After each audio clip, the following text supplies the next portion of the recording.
Après avoir dit ceci, Balthazar pensa à la rose maléfique, mais se souvenait que celle-ci ne s'appliquait qu'une fois. Melchior, lui, était porte-parole et ne se sentait pas menacé par cette intervention du Seigneur. En revanche, Gaspard, lui, était très inquiet, mais sa jeunesse peut le faire triompher. Alors, qui va gagner? C'est tout de suite dans les Rois Mages, Médine, Bretagne en folie. Le Seigneur déclara: Mes Rois Mages, je vais désigner le meilleur d'entre vous trois. Le principe est simple. Après avoir vu vos remarquables prestations, je vais vous écouter chacun à votre tour en me disant pourquoi moi et pas l'autre. Melchior, vous commencez. Certes, Seigneur, je vous ai craché à la gueule, mais je suis le seul qui a osé le faire. Je suis un homme qui va au bout de ses convictions.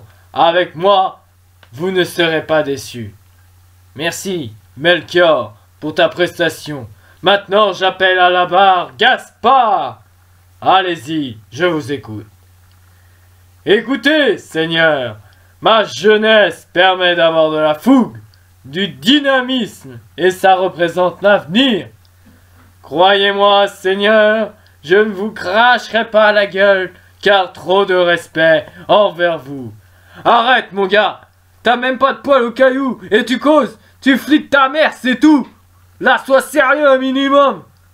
Tais-toi, le gars qui se prend pour le Père Noël, qui aille rentrer au pôle Nord, et qui nous emmerde pas. Certes, je suis un berbe, mais au moins, on voit mes couilles, contrairement à toi, où c'est pire qu'une forêt. Le Seigneur calma les deux et dit ceci: Assez, les deux, je vais écouter maintenant Balthazar. Alors, Seigneur, je vais vous dire que je vous aime, que je vous honore, que je vous admire. Melchior rumina dans son coin quand tout à coup dit à Balthazar: Arrête de faire le lèche-cul au Seigneur. Il n'a pas besoin de toi pour lécher ses couilles. Arrête de te rabaisser, ça fait lâche. Melchior, tu me saoules. C'est toujours toi le meilleur. Toi ceci, toi cela. C'est monsieur. Je veux ma reconnaissance en tant que roi. Que moi, je demande pas grand-chose. Alors, à un moment, redescends d'un cran. Et, à force de te mettre à genoux, tes jambes vont devenir des compotes, mon pote. Alors, si tu veux devenir une compote de pommes, c'est ton choix, mais va pas te plaindre après.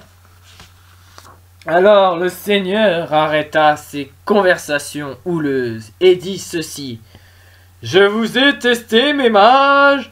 En fait, je ne donnerai à aucun sa reconnaissance. En revanche, j'aimerais pour vous faire pardonner, surtout pour que vous pardonnez, que vous donnez une galette à tout le monde pour faire acte de bravoure et de gratitude.